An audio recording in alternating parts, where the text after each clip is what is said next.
Have you ever wondered why some people take magnesium, vitamin D3, and vitamin K2 religiously and still struggle with low energy, poor sleep, or joint pain? The truth is, just because a supplement is widely recommended doesn't mean it's right for you or even safe in the way you're currently using it. In fact, research now shows that the benefits of these three powerful nutrients depend heavily on when you take them, how you combine them, and whether your body is in the right biological state to absorb and utilize them at all. Let's start with a simple but critical insight from physiology. More is not always better, especially when it comes to fat-soluble nutrients like vitamin D3 and K2, or when magnesium is taken in isolation from your lifestyle, your stress levels, or your calcium intake. Here's why that matters. Vitamin D3, for example, helps regulate over 1,000 genes, many of which impact immune function, brain health, and calcium metabolism. But without enough magnesium, you can't convert it into its active form. And without vitamin K2, that calcium might go to your arteries instead of your bones. That's not just suboptimal, that's dangerous. A study published in the Journal of Clinical Endocrinology and Metabolism found that individuals supplementing with high-dose vitamin D, but without adequate K2 intake, had a significantly increased risk of arterial stiffness, a known precursor to heart disease. That's not what most people imagine when they reach for a health supplement. Meanwhile, magnesium, the fourth most abundant mineral in your body, is crucial for over 300 enzymatic reactions, including those that impact sleep, stress, and focus.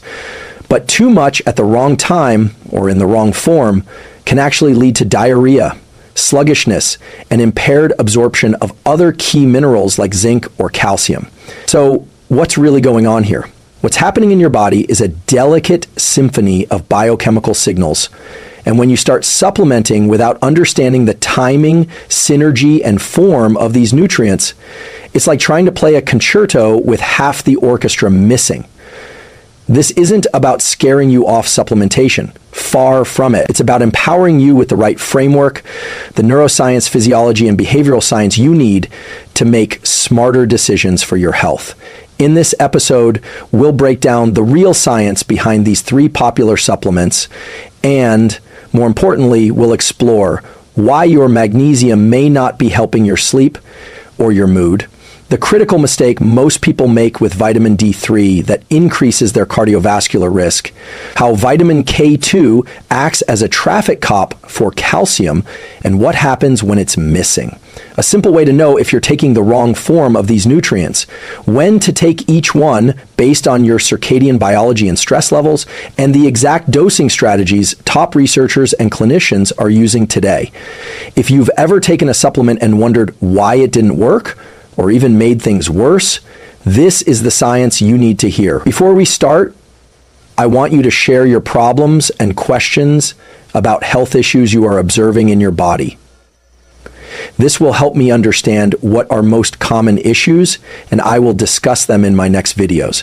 So let's dig in to the topic. Stay with me until the end. Most people think of magnesium as a natural sleep supplement. And yes, it's true, magnesium can help you wind down, especially at night. But that view is incredibly limited. In reality, magnesium plays a far more foundational role in your nervous system, from how your brain handles stress to how well your muscles contract, and even how efficiently you produce energy at the cellular level. Let's break it down. Magnesium is required for over 300 enzymatic reactions in the body, and many of them involve ATP, your body's energy currency. But here's the part most people miss. ATP is biologically active only when bound to magnesium. So when you're deficient, your cells literally can't power themselves correctly, but it doesn't stop there. In your brain, magnesium regulates the activity of NMDA receptors, which are involved in synaptic plasticity, learning, and memory.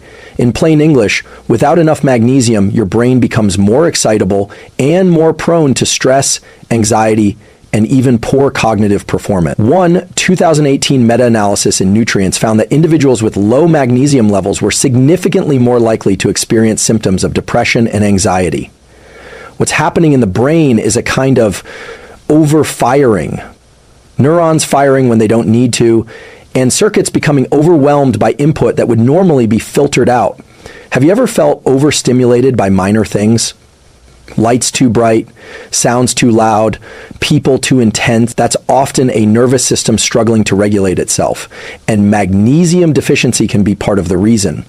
The reason this matters is that many people supplement magnesium without understanding which form to use for which outcome. Magnesium citrate, for example, is great for digestion, but too much can cause loose stools. Magnesium glycinate is more calming. It binds to glycine, an inhibitory neurotransmitter. Magnesium threonate, perhaps the most exciting, crosses the blood-brain barrier and has been shown in animal studies, Neuropharmacology 2010, to improve learning and memory by increasing synaptic density in the hippocampus. So when someone tells you, take magnesium for sleep, the real question should be, which kind, how much, and when. Here's a simple behavioral tool to use. If your primary concern is sleep, consider magnesium glycinate, taken 1 to 2 hours before bed, ideally paired with a winding down routine and dim lighting to support melatonin release. If your goal is cognitive function and stress resilience during the day, magnesium threonate at a dose of around 1,000 to 2,000 milligrams of magnesium threonate, yielding tilde 144 milligrams elemental magnesium, in the morning or early afternoon may support better focus without sedation. And if you deal with muscle cramps or constipation, magnesium citrate, usually taken with meals, can watch your tolerance. Now, here's where things get especially interesting. Magnesium also modulates the HPA axis, your brain's stress response system. It literally blunts the release of cortisol, the body's primary stress hormone. So when you're under chronic stress, you deplete magnesium faster. And when you're low on magnesium, you feel stress more intensely. It's a vicious cycle. But it's also an opportunity. By timing magnesium strategically and choosing the right form, you're not just managing symptoms, you're directly influencing how your brain responds to life. And one final point here, magnesium works best when your lifestyle supports its function. That means consistent sleep, real food with leafy greens and seeds, and limiting caffeine and alcohol, both of which deplete magnesium. The supplement is only as effective as the system it's entering. Now we'll look at something just as important and far less talked about, how magnesium and vitamin D3 work as a biochemical team and why taking one without the other can leave both underperforming or worse, cause harm. And if you're finding this breakdown helpful, I'd love for you to subscribe. This channel is about making real science usable so you can make smarter, safer decisions for your brain and body. Let's keep going. Vitamin D3 has been called the sunshine vitamin, and for good reason. Your skin produces it when exposed to UVB rays, plays a key role in calcium absorption, immune function, and even gene expression. But here's what most people, and even many physicians, don't talk about. Your body cannot activate vitamin D3 without magnesium. Let's unpack this.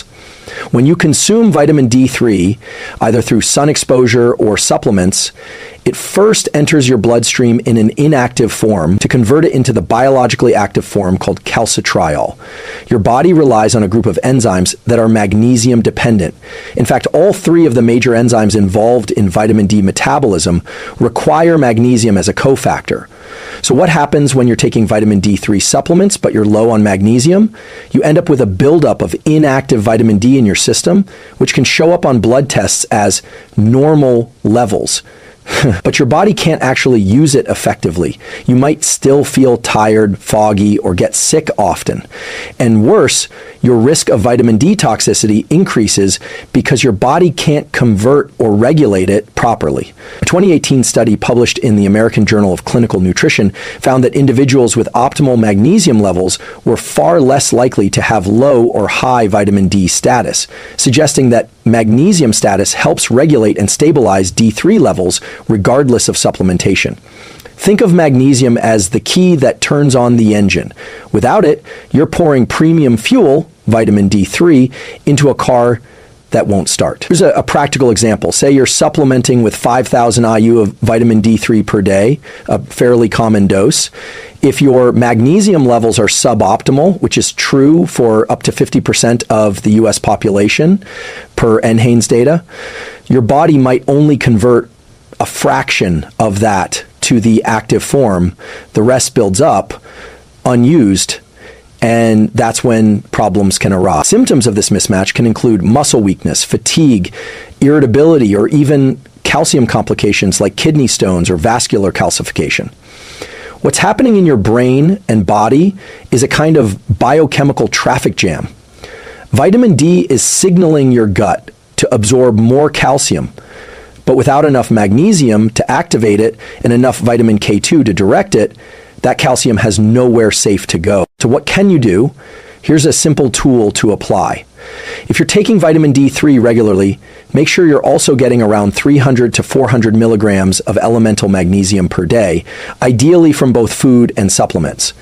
Dark leafy greens, almonds, pumpkin seeds, and avocados are great dietary sources.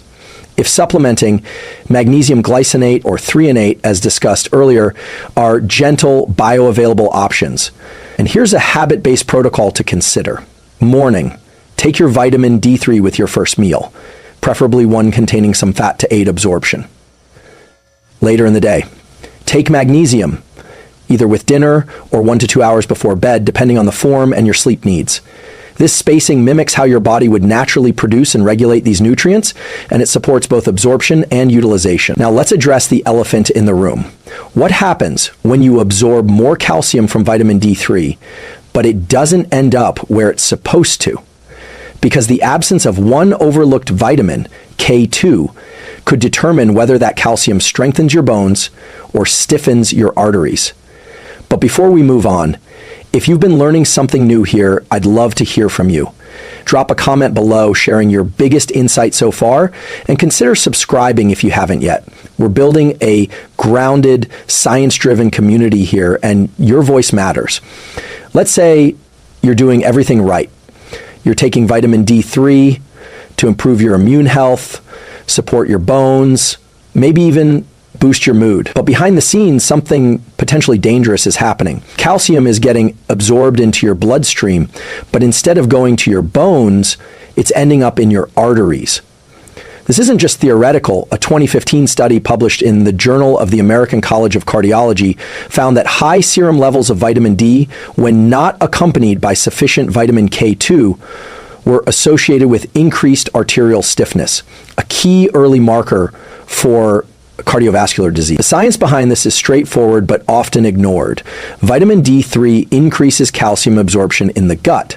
That's its job.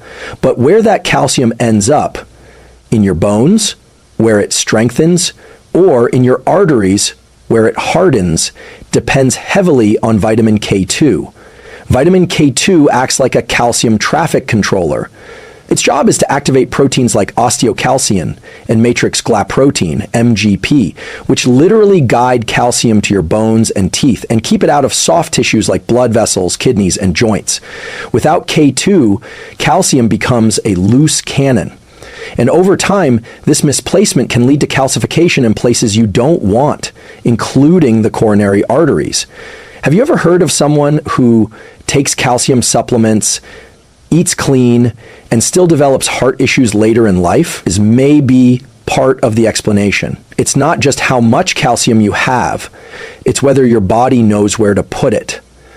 What's happening at the cellular level is like this. Vitamin D says, let in more calcium. Vitamin K2 says, here's where to send it. Without K2, the message becomes incomplete, and calcium accumulates where it shouldn't. Let's bring this into real-world terms. If you're supplementing with vitamin D3 and magnesium but not including K2, here are some subtle signs your calcium regulation might be off. You experience muscle cramps even though your magnesium is on point. You notice joint stiffness or poor flexibility.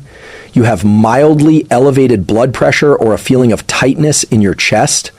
These aren't diagnostic in isolation, but they can be subtle flags that something's misfiring in your calcium metabolism. So how do we get this right? Here's a simple evidence-based protocol. Pair your vitamin D3 with vitamin K2, ideally in the MK7 form. MK7 has a longer half-life in the body than MK4, meaning it supports calcium regulation throughout the day. Doses of 100 to 200 milligrams daily are commonly used in clinical practice. Take both with your first meal of the day, ideally one containing fat for better absorption. Vitamin D and K are fat soluble, meaning they're absorbed best with dietary fat. Continue magnesium intake later in the day, as previously discussed, to ensure full enzymatic activation of vitamin D. Think of this like a nutrient triad: vitamin D3, vitamin K2, and magnesium. They work together. Leaving out one disrupts the harmony. And here's an empowering reframe. This isn't about fear. It's about precision. You now know more than 95% of people taking supplements off the shelf. And that gives you the power to not just protect your health, but to optimize it. Now, we'll dive into the actual forms of each of these nutrients, because even if your timing and pairings are right, taking the wrong form, the wrong chemical structure, could blunt the effects completely. And if this kind of deep dive into actionable science is valuable to you, hit the like button. It tells the algorithm to keep showing you grounded, empowering content, and it helps this community grow. Let's get even more specific next. If you've ever stood in the supplement aisle, staring at 10 different bottles of magnesium, vitamin D3, or K2, wondering which one actually works, you're not alone. The supplement world is full of labels, claims, and confusing terminology, but here's what science and clinical experience shows. The form of a nutrient dramatically affects how your body absorbs and uses it. Let's start with magnesium. There are more than half a dozen common forms, but each has unique properties and ideal use cases. Magnesium citrate.